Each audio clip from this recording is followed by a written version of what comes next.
Le diadème de Beryl par Arthur Conan Doyle. Mon cher Holmes, dis-je un matin en regardant par la fenêtre, voilà un fou qui passe dans la rue. C'est vraiment fâcheux que ses parents le laissent sortir seul.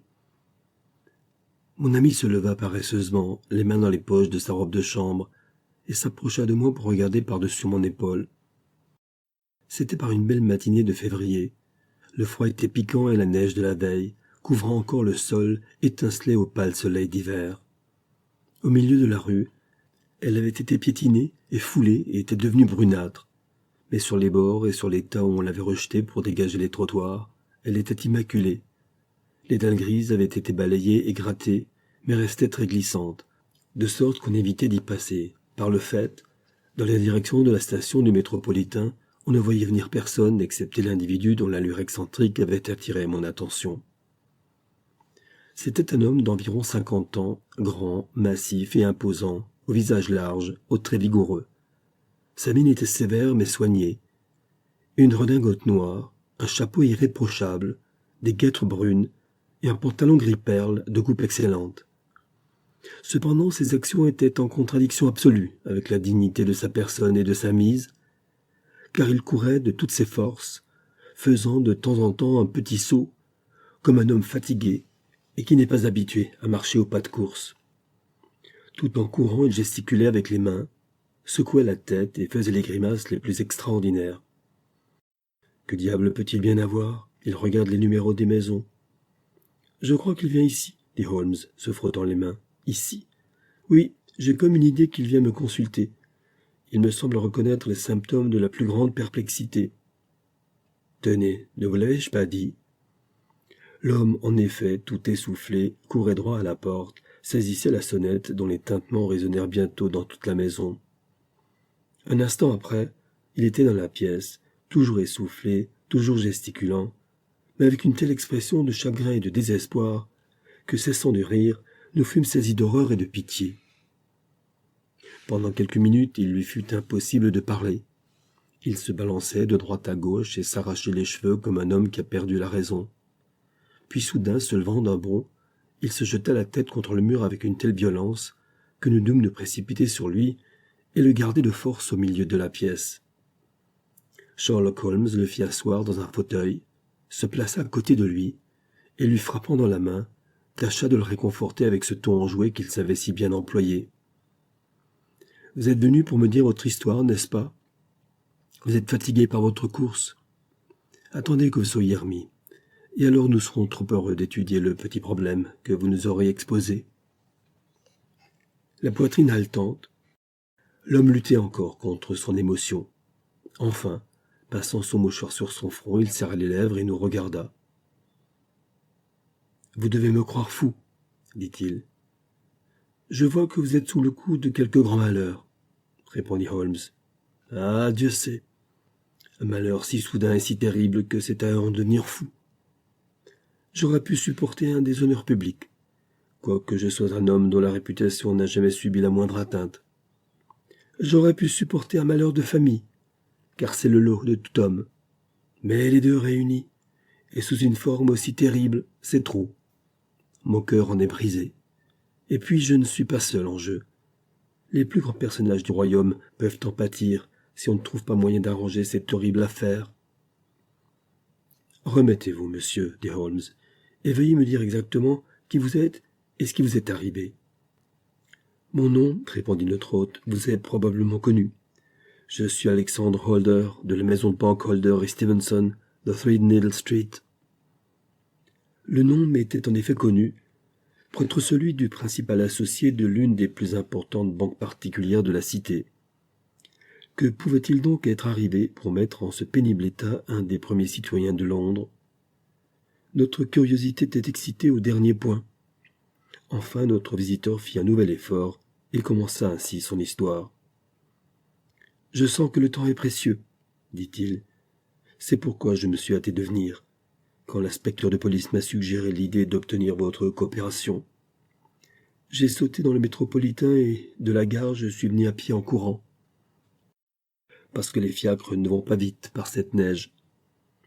Voilà pourquoi je suis si essoufflé, car je n'ai pas l'habitude de faire beaucoup d'exercice. Je me sens mieux maintenant, et je vais vous exposer les faits succinctement, mais aussi clairement que possible. Vous savez naturellement que pour réussir en matière de banque, il est aussi important de trouver de bons placements pour nos fonds que d'augmenter nos relations et notre clientèle de déposants. Un des placements les plus lucratifs est le prêt d'argent contre une garantie sûre. Nous avons fait beaucoup de prêts de ce genre pendant ces dernières années, et il y a beaucoup de nobles familles à qui nous avons avancé de grosses sommes contre le dépôt de leurs tableaux, de leur bibliothèque ou de leur vaisselle plate. Hier matin, j'étais dans mon cabinet à la banque quand on m'apporta une carte de visite. Je bondis en lisant le nom car c'était celui... Mais même vis-à-vis de vous, il faut être discret. Et je me contenterai de vous dire que c'était un nom universellement connu, un des premiers d'Angleterre. Étourdi par cet honneur, je balbutiai quelques mots à mon visiteur lorsqu'il parut, mais lui entra immédiatement en matière de l'air d'un homme qui va en finir le plus vite possible avec une affaire désagréable. « Monsieur Holder, dit-il, on m'a dit que vous faisiez des avances d'argent. La maison y consent quand la garantie est bonne. J'ai absolument besoin d'avoir 50 000 livres tout de suite. Je pourrais évidemment en emprunter 10 fois autant à mes amis, mais je préfère de beaucoup avoir recours à une banque et faire l'affaire moi-même. Dans ma position, vous comprendrez qu'il n'est pas agréable de devenir l'obligé d'autrui. Pour combien de temps avez-vous besoin de cet emprunt? Lundi prochain. Une grosse somme m'est due, et je vous rembourserai sûrement avec l'intérêt que vous aurez fixé. Mais il est tout à fait essentiel que j'ai l'argent sur l'heure. Je serais heureux de vous en faire l'avance de mes propres fonds sans plus de pourparlers, si la somme n'était pas vraiment un peu trop forte. D'un autre côté, si je la fais au nom de la maison, je dois à mon associé de prendre même avec vous toutes les garanties d'usage. C'est bien ainsi que je l'entends, dit-il en prenant un grand écrin de maroquin noir qu'il avait déposé à côté de sa chaise. Vous avez sans doute entendu parler du diadème de Beryl, un des précieux joyaux de la couronne? Justement. Il ouvrit l'écrin et me montra, ressortant sur un beau velours couleur de chair, le magnifique bijou en question. Il y a 39 énormes Beryl, et le prix de la monture en or est incalculable. L'estimation la plus basse équivaudrait au double de la somme que je vous demande. Je vous laisserai ce diadème en garantie. Je pris la précieuse boîte entre mes mains et je regardai avec une certaine perplexité mon illustre visiteur. « Vous doutez de sa valeur, dit-il. Pas du tout. Je me demande seulement si je n'ai pas tort de vous donner ce gage. Vous pouvez être tranquille là-dessus. Je n'y aurais pas songé un instant, s'il n'était absolument certain que je pourrais vous le reprendre dans 4 jours. Ce n'est qu'une question de forme. Trouvez-vous le gage suffisant? Amplement. Vous comprenez, monsieur Holder, que je vous donne une grande preuve de confiance et que cette confiance est basée sur tout ce qu'on m'a dit de vous. Je compte que non seulement vous serez discret et empêcherez tout racontard là-dessus, mais surtout que vous prendrez les plus grandes précautions pour que le bijou soit en sûreté. Il est inutile de dire que si le moindre accident arrivait à ce joyau, cela produirait un gros scandale, et le moindre accident serait aussi grave que la perte totale, car il n'y a pas au monde de Beryl comparable à ceci.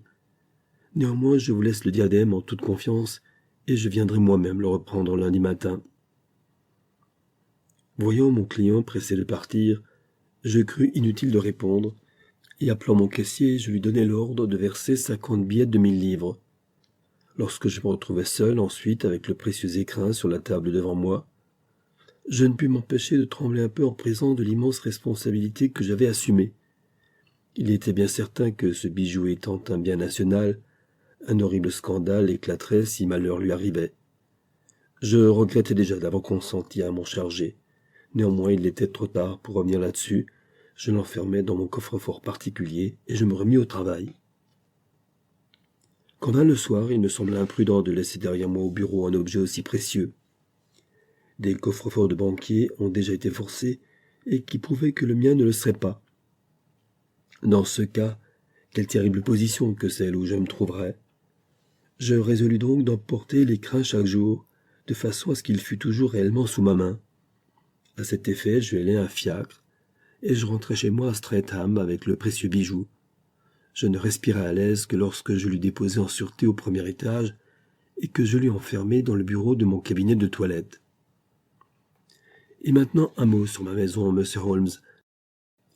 car je désire que vous vous rendiez bien compte de la situation. Mon valet de chambre et mon groom couchent au dehors, et ils sont hors de cause. J'ai 3 domestiques femmes qui sont chez moi depuis des années, et dont l'honnêteté absolue est au-dessus de tout soupçon. Une autre, Lucy Poe, la seconde femme de chambre, n'est à mon service que depuis quelques mois. Elle avait d'excellents certificats, et j'étais jusqu'ici parfaitement satisfait d'elle. C'est une très jolie fille, dont les admirateurs ont été vus plus d'une fois aux abords de chez moi. Mais je crois toutefois que cette fille est honnête dans toute l'acception du mot. Voilà pour les domestiques. Ma famille elle-même est si réduite que la description n'en sera pas longue. Je suis veuf et je n'ai qu'un fils, Arthur. Il a été une déception pour moi, monsieur Holmes, une triste déception. Certainement je ne suis pas sans reproche. On dit que je l'ai gâté, c'est bien possible. Quand j'eus perdu ma femme bien-aimée, cet enfant était tout ce qui me restait au monde. Je ne pouvais supporter de le voir soucieux un seul instant. Je ne lui ai jamais rien refusé. Peut-être aurait-il mieux valu pour nous deux que j'eusse été plus sévère. Et si je n'ai pas réussi à le bien élever, du moins avais-je bonne intention.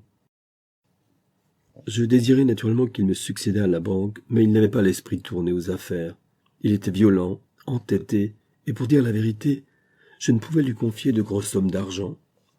Il devint membre d'un cercle aristocratique où, grâce à ses charmantes manières, il se fit l'ami intime d'une quantité de jeunes gens ayant de grosses fortunes et des habitudes dispendieuses. Il se mit à jouer gros jeux et à parier aux courses, si bien qu'il dut souvent avoir recours à moi pour payer des dettes d'honneur. Il essaya plusieurs fois de quitter cette dangereuse compagnie, mais chaque fois l'influence de son ami, Sir George Burnwell, les ramena. Et vraiment, je ne m'étonne pas qu'un homme comme Sir George Burnwell ait pris une telle influence sur lui, car il venait souvent chez moi, et j'avoue qu'il me plaisait infiniment. Il est plus âgé qu'Arthur, et est homme du monde jusqu'au bout des ongles. Il a été partout, il a tout vu, il est brillant causeur, et vraiment beau garçon. Cependant, quand j'y pense de sang-froid, et qu'il n'est plus là pour exercer sur moi sa séduction, je suis convaincu par son langage cynique et certaines lueurs que j'ai saisies dans ses yeux qu'il faut s'en méfier profondément. C'est mon opinion, et c'est aussi l'opinion de ma petite Marie, qui a déjà le jugement d'une femme. Il ne me reste plus qu'elle à vous décrire. C'est ma nièce. Quand mon frère mourut il y a 5 ans, cet enfant restait seul au monde. Je l'ai adoptée, et l'ai depuis regardée comme ma fille. C'est mon rayon de soleil. Elle est douce, tendre, charmante, excellente ménagère, maîtresse de maison parfaite, et cependant aussi tranquille, aimable et sensible que femme peut l'être. Elle ne m'a résisté que sur un seul point. 2 fois mon fils l'a demandé en mariage, car il l'aime tendrement, mais chaque fois elle l'a refusé. Je crois que si quelqu'un avait pu le ramener dans le droit chemin, c'est elle, et que ce mariage l'aurait transformé. Mais hélas, maintenant il est trop tard à jamais. Maintenant, monsieur Holmes, vous connaissez tous ceux qui vivent sous mon toit, et je vais poursuivre ma triste histoire.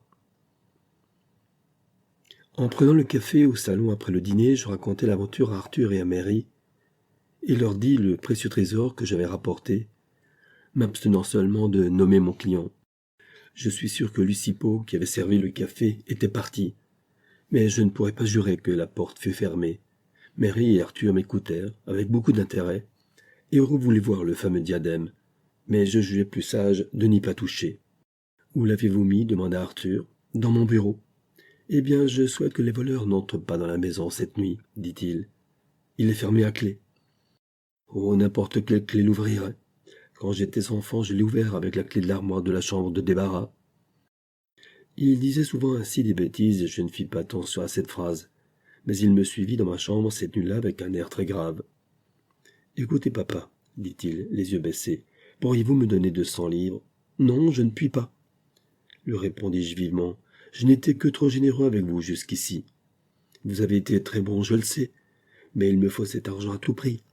Autrement, je ne pourrais plus me montrer au cercle. Eh bien, j'en serais fort aise. Oui, mais vous ne voudriez pas que je le quitte comme un homme déshonoré. Je ne puis supporter cette idée. Il me faut l'argent, de toute façon, et si vous ne voulez pas me le donner, je serai obligé d'en chercher ailleurs. »« Vous n'aurez pas un centime de moi, lui criai-je en colère, car c'était sa 3e demande depuis le commencement du mois. Quand il fut parti, j'ouvris mon bureau pour m'assurer que mon trésor était en sûreté, et je le refermai soigneusement à clé. Je commençai alors la visite de la maison pour voir si tout était bien clos. C'est un devoir que je laisse ordinairement à Mary, mais que je préfère accomplir moi-même ce soir-là. En descendant, j'aperçus Mary à la fenêtre de l'antichambre, fenêtre qu'elle referma lorsqu'elle m'entendit. « Dites-moi, papa, » me dit-elle d'un air qui me sembla un peu troublé, « avez-vous permis à Lucie de sortir ce soir ?»« Certainement non. Elle vient de rentrer par la porte de derrière. Je pense bien qu'elle n'a été que jusqu'à la grille pour voir quelqu'un, mais cela ne me paraît pas admissible quand même, et il me semble qu'il ne faut pas lui permettre ces sorties. Parlez-lui demain, ou je le ferai moi-même, si vous le préférez. Êtes-vous sûr que tout est bien fermé ? Tout à fait sûr, papa. Alors bonne nuit. Je l'embrassai et montai dans ma chambre, où je m'endormis bientôt.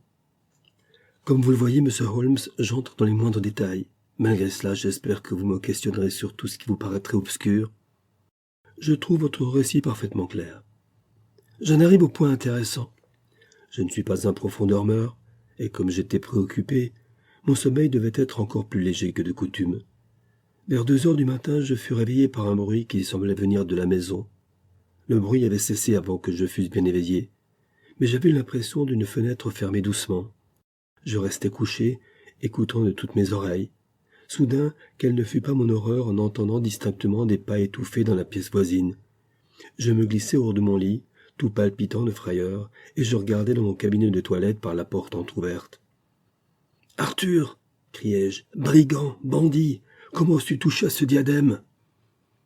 Le gaz brûlait à moitié comme je l'avais laissé, et mon malheureux fils, vêtu seulement d'une chemise et d'un pantalon, était là, debout, près de la lumière, tenant le diadème entre ses mains. Il semblait mettre toutes ses forces à le briser ou à le tordre. À mon cri, il le lâcha et devint pâle comme la mort. Je saisis le bijou et l'examinai. Une des extrémités manquait avec 3 pierres. « Misérable, tu l'as brisé, tu m'as déshonoré pour toujours. Où sont les pierres que tu as volées ?»« Volées ? Oui, voleur !» criai-je, foudrage, en le secouant par l'épaule. « Il n'en manque pas une, il ne peut pas en manquer, dit-il. Il en manque 3, et tu sais où elles sont. Faut-il te qualifier de menteur, aussi bien que de voleur ? Ne t'ai-je pas vu essayant de briser un second morceau du diadème ? C'en est trop, dit-il.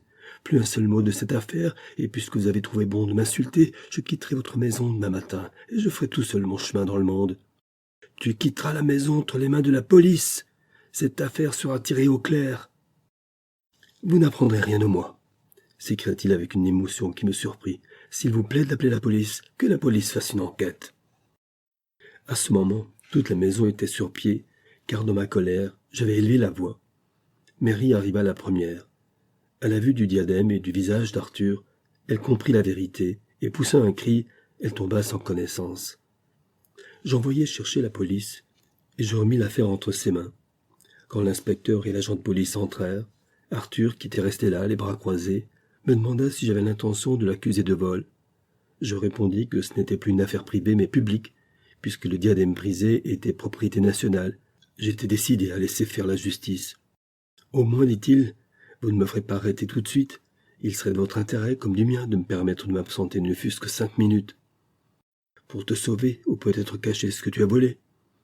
Et alors, essayant de l'attendrir par l'horreur de la situation, je le suppliai de penser que non seulement mon honneur, mais aussi celui d'un autre, bien au-dessus de moi, était en jeu, que lui, mon fils, risquait de provoquer un scandale qui révolutionnerait le pays. Il pouvait l'empêcher s'il me disait ce qu'étaient devenues les 3 pierres perdues. « Ne t'y trompe pas, ajoutai-je. Tu as été pris sur le fait, et ton aveu ne saurait empirer ton cas. Mais si tu répares ta faute dans la mesure du possible en nous disant où sont les béryls, tout sera oublié et pardonné. »« Gardez votre pardon pour ceux qui vous le demandent, » répondit-il en me tournant brusquement le dos, et je vis qu'il était trop résolu pour que mes paroles pussent l'ébranler. Il n'y avait plus à hésiter. J'appelai l'inspecteur, et le lui remis entre les mains. On fouilla sur le champ non seulement sa personne, mais sa chambre, et chaque endroit de la maison où il aurait pu cacher les joyaux. Mais on n'en trouva aucune trace, et le malheureux garçon refusa d'ouvrir la bouche malgré mes supplications ou nos menaces. On l'a mis au cachot ce matin, et après avoir accompli diverses formalités à la police, je suis accouru vous voir pour vous demander d'éclaircir ce mystère. La police avoue qu'elle n'y comprend rien. Vous pouvez faire toute dépense qui vous paraîtra utile. J'ai déjà promis une récompense de 1000 livres. Mon Dieu, que vais-je devenir ? J'ai perdu mon honneur, les pierres et mon fils en une seule nuit, que je suis malheureux. » Il prit sa tête entre ses mains et se balança de droite à gauche en geignant doucement comme un enfant. Sherlock Holmes resta silencieux quelques minutes, les sourcils froncés, les yeux rivés au feu. « Recevez-vous beaucoup » demanda-t-il. « Personne, excepté mon associé et sa famille, et parfois un ami d'Arthur. Sir George Burnwell est souvent venu ces temps-ci. Personne d'autre, je crois. » « Allez-vous beaucoup dans le monde ?»« Arthur, oui, mais Mary et moi, nous restons à la maison. Aucun de nous deux ne tient à sortir. C'est rare chez une jeune fille. Elle a déjà 24 ans et est d'une nature tranquille. D'après vous, cette affaire l'a beaucoup émue ? Oui, elle en est même plus affectée que moi. Aucun de vous n'a de doute sur la culpabilité de votre fils. Comment pourrions-nous en avoir puisque je l'ai vu de mes propres yeux avec le diadème entre les mains ? Je ne considère pas cela tout à fait comme une preuve décisive. Est-ce que le reste du diadème était abîmé ? Oui, il était tordu. Ne pensez-vous pas qu'il essayait peut-être de le redresser ? Oh, Dieu vous bénisse. Vous faites ce que vous pouvez pour moi et pour lui. Mais c'est une trop lourde tâche. D'abord, qu'avait-il à faire là ? Si c'était dans un but innocent, que ne l'a-t-il dit ? Justement, s'il était coupable, pourquoi n'a-t-il pas inventé une histoire ? Son silence peut être interprété de deux façons. Il y a différents points bien singuliers dans cette affaire. Qu'est-ce que la police a pensé du bruit qui vous a réveillé ? Ils disent que c'était probablement Arthur fermant sa porte. Bien invraisemblable. Comme si un homme sur le point de commettre une telle félonie fermerait sa porte de manière à réveiller toute une maison. Que disent-ils de la disparition des pierres ? On sonde encore les planchers et les meubles dans l'espoir de les trouver. Ont-ils pensé à chercher au dehors ? Oui. Ils ont montré une activité extraordinaire. Tout le jardin a été minutieusement examiné. Voyons, mon cher monsieur, est-ce qu'il ne vous saute pas aux yeux que cette affaire est bien plus mystérieuse qu'elle n'a paru d'abord à la police, ou à vous ? Cela vous a semblé simple au début. Pour moi, c'est au contraire complexe. Voyez ce qu'implique votre théorie. Vous supposez que votre fils est sorti de son lit, est entré à grand risque dans votre cabinet de toilette, a ouvert votre bureau, a pris le diadème, en a cassé une partie, est allé dans quelque autre endroit, et y a caché 3 des 39 pierres avec tant d'habileté que personne ne peut les trouver, qu'il est ensuite retourné avec les 36 autres pierres dans cette pièce où il avait toutes les chances possibles d'être découvert. Je vous le demande, une telle théorie est-elle soutenable ? Alors, quelle est la vôtre ? Dit le banquier avec désespoir. S'il n'avait pas de mauvaises intentions, pourquoi ne s'explique-t-il pas ? C'est à nous de trouver la raison de ce silence, répliqua Holmes. Si vous le voulez bien, monsieur Holder, nous irons ensemble à Streatham, et nous passerons 1 heure à examiner les lieux. Mon ami insista pour que je fisse partie de l'expédition, ce que je désirais vivement, car ma curiosité et ma sympathie étaient vivement excitées par l'histoire que nous venions d'entendre. J'avoue que la culpabilité du fils du banquier me paraissait aussi évidente qu'à son propre père, mais j'avais tant de confiance dans le jugement de Holmes que je me reprenais à espérer avec lui. Il ne dit pour ainsi dire pas un mot pendant tout le trajet. Il resta plongé dans les plus profondes réflexions, la tête penchée sur la poitrine, le chapeau baissé sur les yeux. Notre client semblait avoir repris un peu courage à la lueur d'espoir qu'on lui avait donnée, et il causa même un peu avec moi de son affaire. Un court trajet en chemin de fer, une promenade à pied plus courte encore, nous amena à Fairbank, la modeste résidence du grand financier. Fairbank était une maison carrée assez grande, en pierre blanche, située à quelque distance de la route. Une double allée carrossable, autour d'une pelouse toute blanche de neige, conduisait à 2 larges grilles de fer. À droite était un petit guichet en bois, d'où un sentier étroit, bordé de haies, conduisait à la porte de la cuisine. C'était l'entrée des fournisseurs. À gauche, une ruelle menant aux écuries, mais cette ruelle était en dehors de la propriété et publique, quoique peu fréquentée. Holmes nous quitta à la porte et fit lentement le tour de la maison, puis il gagna la rue, revint par le sentier des fournisseurs au jardin situé derrière la maison et par les écuries arriva à la ruelle. Il resta si longtemps absent que M. Holder et moi nous nous installâmes près du feu dans la salle à manger pour attendre son retour. Nous étions là depuis un instant, quand la porte s'ouvrit et une jeune fille entra. Elle était d'une taille plutôt au-dessus de la moyenne, mince, avec des yeux et des cheveux foncés, ressortant vivement sur son teint blanc et transparent. Je ne crois pas avoir jamais vu pareille pâleur chez aucune femme. Ses lèvres même étaient blanches, et ses yeux étaient rougis par les larmes. En la voyant entrer silencieusement dans la pièce, elle me sembla porter la trace d'un chagrin encore plus intense que celui du banquier. Cela frappait d'autant plus qu'elle semblait une femme de caractère, possédant une force d'âme peu commune. Sans s'inquiéter de ma présence, elle vint droit à son oncle et lui passa la main sur la tête en une caresse bien féminine. « Vous avez donné l'ordre de faire relâcher Arthur, n'est-ce pas, mon oncle ? Non, non, mon enfant, il faut que cette affaire soit éclaircie à fond. Mais je suis sûr qu'il est innocent. Ce n'est, il est vrai, qu'un instinct de femme. Je sens qu'il n'a rien fait de mal et que vous regretterez d'avoir agi si durement. Pourquoi refuse-t-il de parler s'il est innocent? Qui sait? Peut-être par colère d'être soupçonné. Comment ne pas le soupçonner en lui voyant le diadème entre les mains? Oh, il l'avait seulement pris pour le regarder. Je vous en supplie, croyez-moi, il est innocent. Laissez tomber l'affaire et qu'on n'en parle plus. C'est si horrible de penser que notre Arthur est en prison. Je n'arrêterai les recherches que quand les pierres auront été trouvées, pas avant, Mary. Votre affection pour Arthur vous aveugle au point que vous en oubliez les conséquences terribles qui résulteront pour moi de cette affaire. Bien loin d'étouffer les choses, j'ai amené de Londres une personne qui m'aidera à pousser les recherches encore plus loin. « C'est monsieur ici présent ?» demanda-t-elle en se retournant vers moi. « Non, son ami. Il nous a prié de le laisser seul. Il a fait le tour de la maison par la ruelle des écuries. » « La ruelle ?» Les noirs sourcils se froncèrent. Qu'espère-t-il trouver par là? Ah, le voici, je suppose. J'espère, monsieur, que vous réussirez à prouver ce dont j'ai la conviction que mon cousin Arthur est innocent de ce crime. Je partage tout à fait votre opinion, répondit Holmes, en allant secouer la neige de ses chaussures sur le paillasson. Je crois que j'ai l'honneur de parler à Miss Mary Holder. Pourrais-je vous poser une ou deux questions? Je vous en prie, monsieur, si cela peut servir à éclaircir cette triste affaire. Vous n'avez rien entendu la nuit dernière. Rien jusqu'à ce que mon oncle éleva la voix. Je l'entendis et je descendis aussitôt. C'est vous qui aviez fermé les fenêtres et les portes le soir. Aviez-vous assujetti toutes les fenêtres? Oui. L'était-elle encore ce matin? Oui. Une de vos femmes de chambre, un amoureux? Je crois que vous avez dit à votre oncle hier au soir qu'elle était sortie pour le rencontrer. Oui, et c'est elle-même qui avait servi le thé au salon et qui avait pu entendre mon oncle parler du diadème. J'y suis.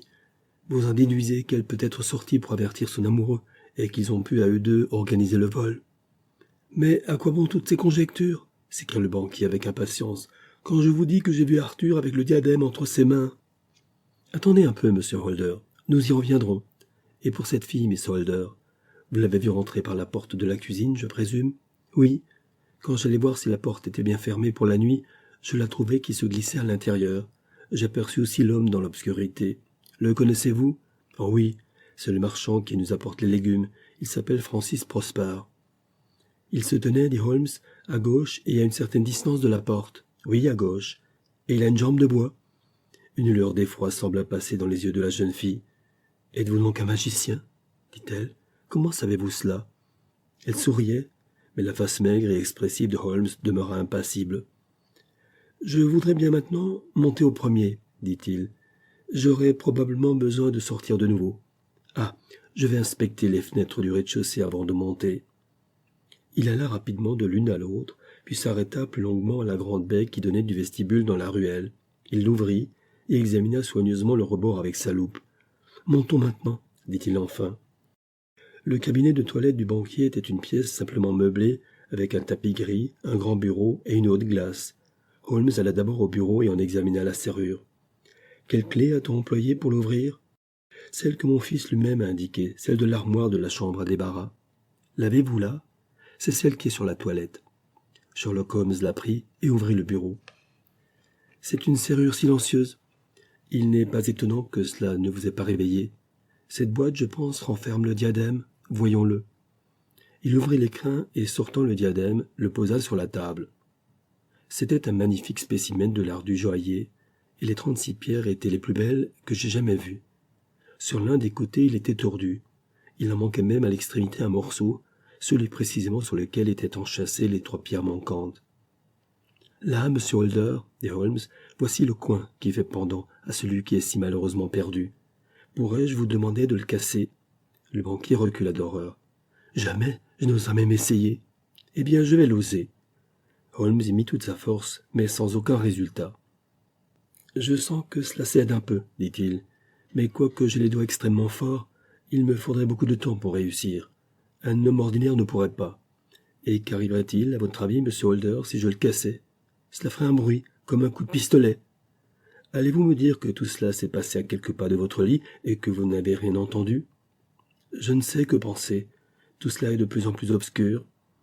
Mais tout s'éclaircira au fur et à mesure que nous examinerons l'affaire. Qu'en pensez-vous, Miss Holder? J'avoue que je partage toujours la perplexité de mon oncle. Votre fils n'avait ni chaussures ni pantoufles quand vous l'avez vu. Il n'avait absolument que son pantalon et sa chemise. Je vous remercie. Nous avons été certainement favorisés par une chance extraordinaire dans toute cette enquête, et ce sera bien notre faute si nous n'arrivons pas à la vérité complète. Avec votre permission, Monsieur Holder, je vais continuer mes investigations au dehors. Il alla seul, à sa demande, car il expliqua que de nouvelles marques de pas rendraient sa tâche plus difficile. Après 1 heure, peut-être plus, il revint les pieds couverts de neige, le visage plus impénétrable que jamais. « Je crois que j'ai maintenant vu tout ce qu'il y avait à voir, Monsieur Holder, dit-il. Je vous serai plus utile en rentrant chez moi. Mais les pierres, Monsieur Holmes, où sont-elles? Je ne puis vous le dire. » Le banquier se tordit les mains. « Je ne les reverrai plus jamais, » cria-t-il. « Mon fils, me donnez-vous de l'espoir? Mon opinion n'a changé en rien. Alors au nom du ciel, qu'est-ce que cette sombre tragédie qui s'est passée chez moi la nuit dernière? Si vous voulez venir jusqu'à mon domicile de Baker Street demain matin, entre 9 et 10 heures, je serai heureux de pouvoir tout vous expliquer. Si j'ai bien compris, vous me donnez carte blanche pour agir en votre nom, pourvu que je retrouve les pierres, et vous ne me fixez pas de limite pour la dépense. Je donnerai ma fortune pour les retrouver. Très bien. J'examinerai la question d'ici à demain. Au revoir. Il est bien possible que j'aie à revenir ici avant la nuit. Il était évident pour moi que mon compagnon avait déjà son opinion faite, quoique je ne puisse même entrevoir la solution. Plusieurs fois, pendant le trajet du retour, je tentais de le sonder là-dessus, mais il passait toujours à un autre sujet, et je finis par y renoncer. Il n'était pas encore 3 heures quand nous rentrâmes. Il alla droit à sa chambre, et en ressortit au bout de quelques minutes, habillé comme un vulgaire vagabond, avec son collet relevé, sa veste luisante aux coutures, son foulard rouge et ses bottines usées, il en était le type accompli. « Je crois que cela ira, » dit-il en jetant un coup d'œil sur la glace au-dessus de la cheminée. « Je voudrais que vous puissiez venir avec moi, Watson, mais je crains que ce ne soit nuisible. Suis-je sur la vraie piste ou n'est-ce qu'un leurre? En tout cas, je le saurai bientôt, j'espère revenir sous peu. » Il alla au buffet, se coupa une tranche de bœuf, qu'il plaça en sandwich entre 2 morceaux de pain, et mettant ce repas sommaire dans la poche, il partit en expédition. Je venais de prendre mon thé de 5 heures quand il revint, de fort bonne humeur, et en tenant au bout des doigts une vieille bottine à élastique, il la jeta dans un coin et se servit une tasse de thé. « Je ne suis entré qu'en passant, » dit-il, « je continue. »« Où cela ? » ?»« Oh, de l'autre côté du West End. Je serai peut-être absent quelque temps. Ne m'attendez surtout pas. »« Et comment cela va-t-il ? » ?»« Oh, comme cela. Je n'ai pas à me plaindre. Je suis retourné à Streatham depuis que je vous ai quitté, mais sans entrer dans la maison. C'est un charmant petit problème que je suis bien heureux d'avoir eu à résoudre, mais je n'ai pas le temps de bavarder. Je vais ôter ces vêtements de douteuse apparence et redevenir mon très respectable moi-même. Je voyais bien à ses manières qu'il avait de meilleures raisons d'être satisfait qu'il ne le disait. Ses yeux pétillaient et ses joues, si blêmes d'ordinaire, étaient légèrement colorées. Il monta chez lui rapidement. Quelques minutes plus tard, j'entendis fermer violemment la porte de la rue. Il était reparti pour cette chasse qui le passionnait à un si haut degré. Je l'attendis jusqu'à minuit, et ne le voyant pas venir, je rentrai dans ma chambre. Je l'avais souvent vu rester dehors plusieurs jours et plusieurs nuits de suite, lorsqu'il était sur une piste chaude, de sorte que son retard ne m'étonna pas. Je ne sais pas à quelle heure il rentra, mais quand je descendis déjeuner, le lendemain matin, il était là, aussi frais et dispos que possible, une tasse de café d'une main, son journal de l'autre.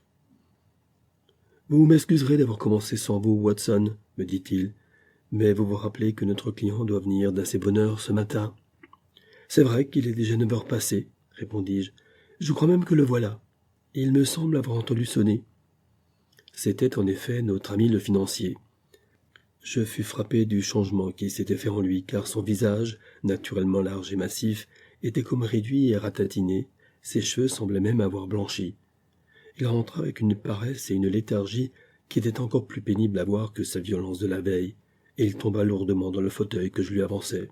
« Je ne sais pas ce que j'ai fait pour être si cruellement éprouvé, dit-il. Il y a 2 jours seulement, j'étais un homme heureux et prospère, sans un souci au monde. Aujourd'hui, il ne me reste plus qu'une vieillesse solitaire et déshonorée. Il y a chez moi malheur sur malheur. Ma nièce Mary m'a abandonné. Abandonné? Oui. Son lit n'a pas été défait cette nuit. Sa chambre était déserte ce matin. Il y avait une lettre pour moi sur la table du vestibule. Je lui avais dit hier, tristement mais sans colère, que si elle avait épousé mon fils, tout ceci ne serait pas arrivé. C'était une parole irréfléchie. C'est à cela qu'elle a fait allusion dans sa lettre. Mon oncle chéri, je sens que j'étais la cause de votre malheur et que si j'avais agi différemment, tout cela ne serait pas arrivé. Je ne puis plus jamais, avec cette idée, être heureux sous votre toit, et il faut que je vous quitte pour toujours. Ne vous inquiétez pas de mon avenir. Il est assuré et surtout, ne me cherchez pas, ce serait peine perdue. Et un mauvais service à me rendre. À la vie, à la mort, je suis toujours votre affectionné, Mary. Qu'est-ce que cette lettre veut dire, monsieur Holmes? Croyez-vous qu'elle indique un suicide? Non, non, pas du tout, et c'est peut-être la meilleure des solutions. Je crois pouvoir vous dire, monsieur Holder, que vous touchez à la fin de vos malheurs. Ah, vous croyez? Qu'avez-vous appris, monsieur Holmes? Savez-vous où sont les pierres? Donneriez-vous 1000 livres pour chacune d'elles? J'en donnerai 10. Ce serait inutile. 3000 livres suffiront. Il y a aussi une petite récompense, je crois. Avez-vous votre carnet de chèques? Voici une plume. Faites-le de 4000 livres. Le banquier, tout étourdi, signa le chèque demandé. Holmes alla à son bureau et en tira un petit morceau d'or taillé en triangle avec 3 pierres incrustées. Il le jeta sur la table.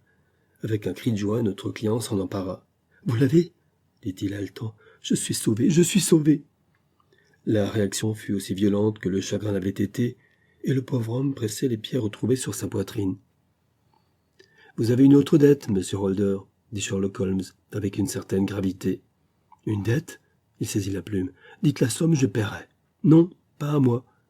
Vous devez de très humbles excuses à ce noble garçon, votre fils, qui s'est conduit comme je serais fier de voir mon fils se conduire si jamais j'en avais un. » Alors ce n'est pas Arthur qui avait pris les pierres. Je vous ai dit hier et je vous répète aujourd'hui que ce n'est pas lui. Vous en êtes sûr? Alors courons tout de suite lui apprendre que la vérité est découverte. Il le sait déjà. Après avoir tiré tout au clair, j'ai eu une entrevue avec lui, et voyant qu'il ne voulait pas parler, je lui ai tout dit. Il a dû m'avouer que j'avais raison et m'a donné les quelques détails qui me manquaient encore.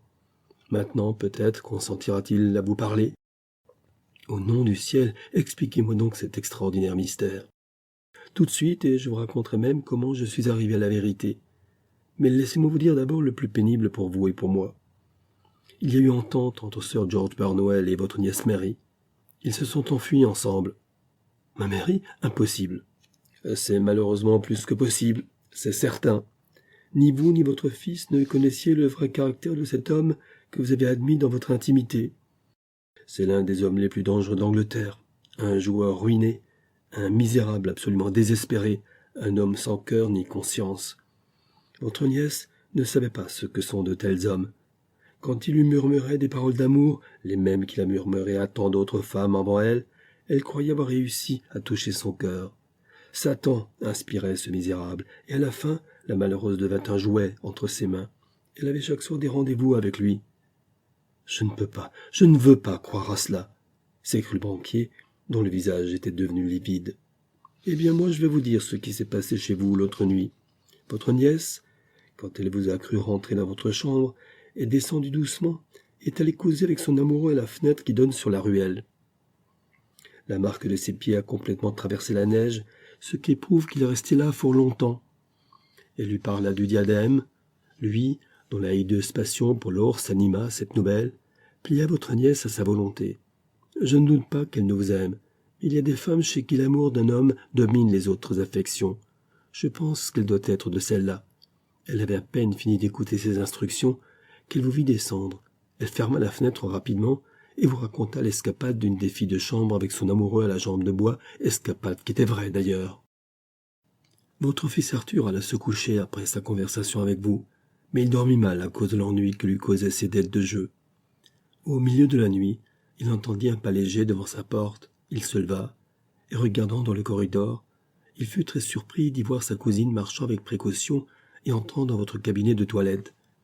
Pétrifié d'étonnement, il passa un vêtement et attendit dans l'ombre la suite de cette étrange aventure. Votre nièce ressortit bientôt de la pièce en question, et à la lueur de la lampe du corridor, votre fils la vit en portant le précieux diadème. Elle descendit. Lui, tremblant d'horreur, la suivit et cachée derrière un rideau, vit ce qui se passait dans le vestibule. Elle ouvrit doucement la fenêtre, remit le diadème à quelqu'un qui se cachait dans l'ombre, referma et rentra chez elle, frôlant de près votre fils toujours caché derrière son rideau.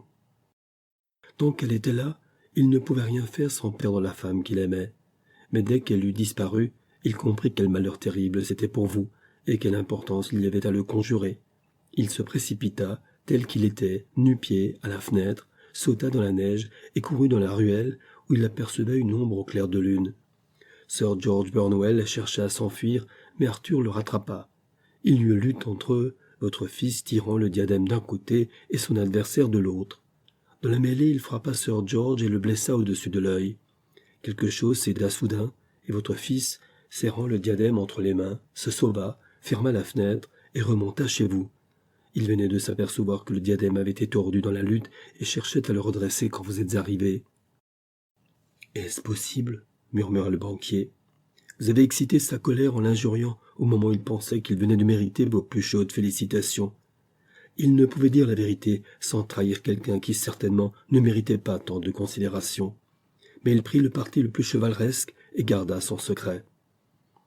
Et c'est pour cela qu'elle fondit en larmes et s'évanouit en voyant le diadème, s'écria M. Holder. Oh mon Dieu, quelle fois aveugle j'ai été! Et il demandait la permission de sortir 5 minutes. Le cher enfant voulait chercher si le morceau brisé n'était pas tombé par terre, comme je l'ai faussement et cruellement jugé. Quand j'arrivai à la maison, continua Holmes, j'en fis le tour très soigneusement pour voir si quelque trace dans la neige pourrait m'éclairer. Je savais qu'il n'était pas tombé de neige depuis la veille, et aussi qu'une forte gelée avait dû conserver les empreintes. Le long du sentier des fournisseurs, tout était piétiné et méconnaissable. Un peu plus loin, cependant, au-delà de la porte de la cuisine, une femme avait stationné et causé avec un homme qui avait laissé d'un côté une marque de jambe de bois. Je pouvais même reconnaître qu'ils avaient été dérangés, car la femme avait couru rapidement à la porte, ce que révélaient les empreintes. Elles étaient profondes à la pointe du pied et légères au talon. Jambe de bois, lui, avait attendu un instant avant de partir. Je pensais que ces deux individus pouvaient être la femme de chambre et l'amoureux dont vous m'avez parlé, et l'enquête l'a prouvé du reste. Je parcourus le jardin sans rien trouver que des pistes tracées au hasard et qui devenaient provenir de la police, mais dans la ruelle menant aux écuries, une longue et complexe histoire était écrite dans la neige, sous mes yeux. Il y avait une double piste de pas d'un homme chaussé et une seconde double piste provenant d'un homme qu'à ma joie, je reconnus avoir été nu-pieds. Je fus tout de suite convaincu, d'après ce que vous m'aviez dit, que cet homme n'était autre que votre fils. Le premier avait marché à l'aller et au retour, mais l'autre avait couru rapidement. Et ces marques, recouvrant parfois celles du premier, il était évident qu'il l'avait suivi. Je remontai cette piste et elle me conduisit à la fenêtre du vestibule, où l'homme aux bottines avait fait fondre la neige, preuve qu'il avait séjourné là assez longuement. Ensuite je repris mon contre-pied jusqu'à environ 100 mètres de la ruelle. Là, les bottines avaient fait face à l'ennemi, la neige avait été piétinée comme dans une lutte, et quelques gouttes de sang me montraient que je ne m'étais pas trompé dans mes conjectures.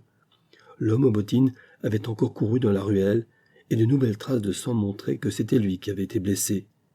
Lorsque j'arrivai à la grande route, les traces se perdaient, le trottoir ayant été balayé. En entrant dans la maison, j'avais examiné à la loupe, vous vous le rappelez, le rebord et la boiserie de la fenêtre du vestibule. Je pus distinguer le contour d'un pied humide, rentrant. Je pouvais dès lors me former une opinion sur ce qui s'était passé. Un homme s'était posté à la fenêtre, quelqu'un lui avait apporté le diadème. Votre fils avait entendu du bruit, et ayant vu ce qui se passait, avait poursuivi le voleur. Il avait lutté avec lui, chacun tirant de son côté sur le joyau de toutes ses forces. C'est ainsi qu'ils avaient pu réussir à le briser. Ensuite, votre fils était revenu avec sa prise, mais non sans en laisser un fragment entre les mains de son adversaire. Jusque-là, rien de plus clair. Restait à savoir qui était l'homme et qui lui avait apporté le diadème. J'ai depuis longtemps pour principe que quand vous avez exclu l'impossible, ce qui reste, quelque improbable que ce soit, est pourtant la vérité. Je savais que ce n'était pas vous qui aviez apporté le diadème au dehors. Il ne restait donc que votre nièce et les domestiques.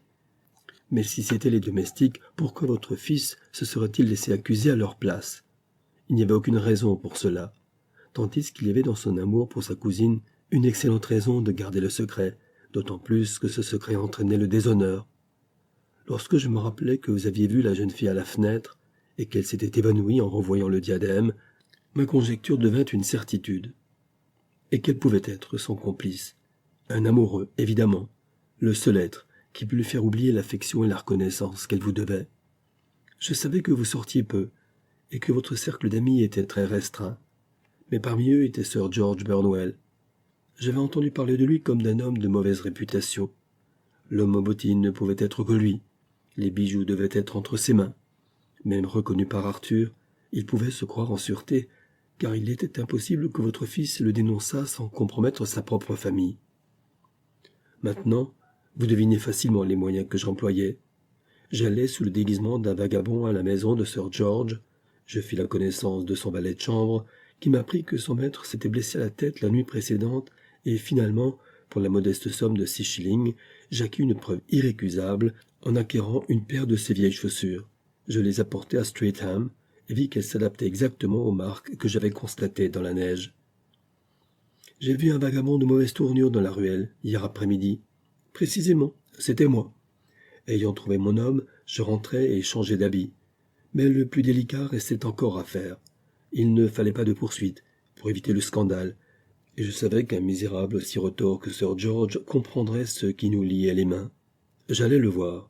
D'abord, naturellement, il nia tout. Puis, lorsque je lui dis point pour point tout ce qui s'était passé, il voulut faire du tapage et arracha un poignard d'une panoplie. Mais je connaissais mon homme, et je lui mis un pistolet sous le nez avant qu'il pût bouger. Il devint alors un peu plus raisonnable. Je lui dis que nous lui payerions bien les pierres qu'il avait en sa possession, 1000 livres chacune. Cela lui arracha les premières marques de regret qu'il ait montrées. « Le diable m'emporte, dit-il. J'ai lâché les 3 pour 600 livres. » J'obtins facilement de lui l'adresse du receleur, en lui promettant qu'il ne serait pas poursuivi. J'y allai aussitôt, et après bien des marchandages, j'obtins les pierres pour 1000 livres pièce. Alors j'allai voir votre fils, lui dis que tout était arrangé, et enfin je rentrai me coucher à 2 heures du matin, après ce que je puis appeler une bonne journée de travail. « Une journée qui a épargné à l'Angleterre un gros scandale politique, » dit le banquier en se levant. « Monsieur, je ne trouve pas de mots pour vous remercier, mais vous n'avez pas affaire à un ingrat. Votre habileté a dépassé tout ce que j'avais entendu dire de vous. Et maintenant, il faut que je coure demander à mon cher fils de me pardonner les torts que j'ai eus envers lui. Quant à ce que vous me dites de la pauvre Mary, cela me fend le cœur. Toute votre science ne pourra-t-elle me faire savoir où elle est maintenant? Je crois que nous pouvons dire avec certitude qu'elle est là où se trouve Sir George Burnwell. Il est certain que, quelles qu'étaient ses fautes, elle en recevra bientôt une punition plus que suffisante. Ainsi s'achève le diadème de Beryl par Arthur Conan Doyle.